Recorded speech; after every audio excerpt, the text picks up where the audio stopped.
नमस्कार मित्र सुन नानान त्या अंबापूर थंय येलो होतात त्यासनी गाडी पंक्चर होती मग त्यासना टू फाटी झाला होता त्यासनी आपल्याकडे थंय आपला भरोसावर त्यासना गाडी मग ट्यूब टाका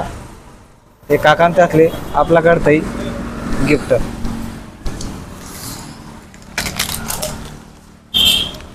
चांगला मातलं इयरफोन काकान त्यासले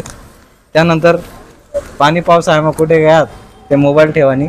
पिशवी आपला गमते काकान त्यातले काका कसं वाटणं आपला गमतं ही वस्तू का भेटणार ते हा आणि देखा मित्र सोन आपण काही जास्त पैसा राहायच नाही वस्तू ना मागे गिफ्ट देतच नाही जी वस्तू मार्केटमध्ये जिथला नाही भेटस तिथला मग आम्ही लोकेतले देतस आणि आम्ही इच्छा खुशीतही आम्ही लोकेतले गिफ्ट देतात लागेच तुम्ही पहिले मार्केटमध्ये भाव तपासल्यावर तिथला मग वस्तू भेटस आणि आडे तपास करल्यावर जर सारखी निघणी तो जाम ना करते वस्तू टाकाने धन्यवाद।